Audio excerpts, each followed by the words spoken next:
With the increasing push of Windows 8, Microsoft and Intel clearly want you to buy 2-in-1 devices in 2014.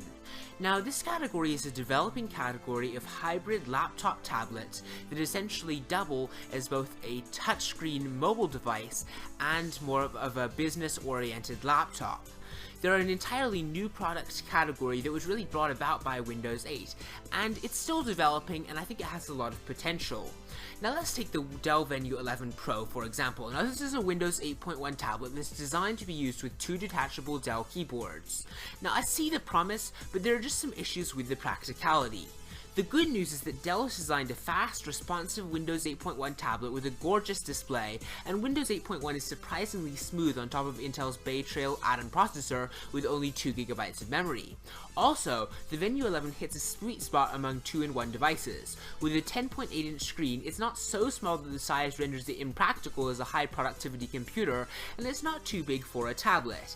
Any detachable with a display over 12 inches almost defeats the purpose of having a tablet. Now the bad news about the Dell Venue 11 is that I'm not really sure it's for the majority of consumers. Now a detachable design has clear, irrefutable benefits over the traditional laptop design, but it just seems like it's still in a process in development. Now both the Surface Pro and the Venue 11 have compromised keyboards to start out with. The compromise is between offering a very light keyboard and offering something that's also practical. It falls short of touch typing on like a Dell Atomo, and although you will eventually get used to the Surface Type Cover keyboard and ditto for Dell's tablet keyboard, it's still nowhere near as good as a traditional laptop keyboard. Another problem is with stability. When in the 2-in-1 device is in laptop mode with the keyboard attached, it's nice to be able to use it on your lap. But the problem is with a lot of these devices is that sometimes the keyboard will just not really work on your lap, or sometimes the cursor will freeze or simply disappear and never come back. After some back and forth with Dell and some changes to the Windows registry, things have improved a bit. Though Dell thinks it's a defective keyboard that's shipped on some of the Dell Venue 11 Pro, there are some similar problems with other hybrids. So that's also not to mention the challenges of a top-heavy design to remain stable while it's propped on your legs. The truth be told, light and thin detachable keyboards are meant to be used on a desk. And that's really my conclusion, and I have no problems with the Surface keyboard when it's flat on a desk, and while the Dell keyboard still isn't completely stable on a desk, it's a lot more usable.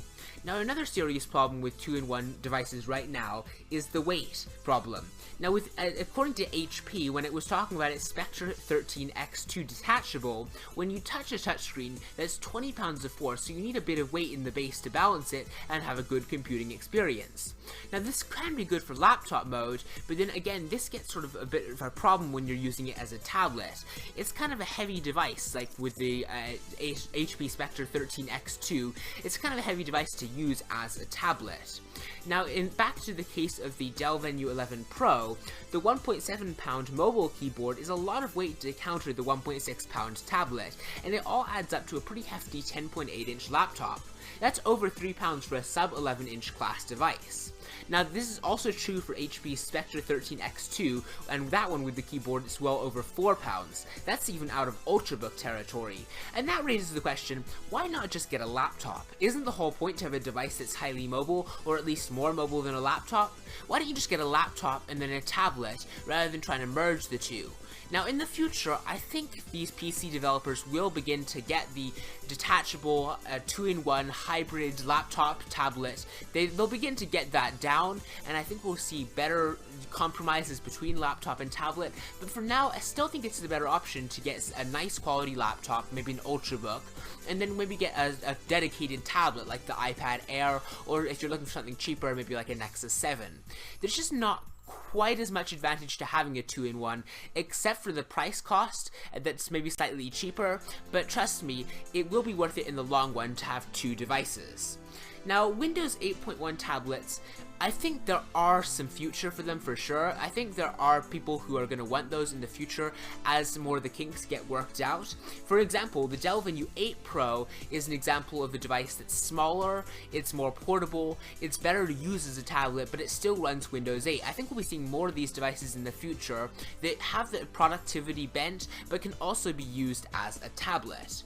Now some advice from Microsoft is to bring out a thin, light 10-inch class of Windows 8.1 products, like a Surface 2 RT, but one that runs the full version of Windows 8.1. That would be a nice counterpoint to the more laptop-like Surface Pro 2, and I really think it could attract a lot more people to the whole PC industry. Let me know what you want to see in hybrid PC devices in the comments below though. Please be sure to like and subscribe if you enjoyed this video, and I will see you next time. Bye!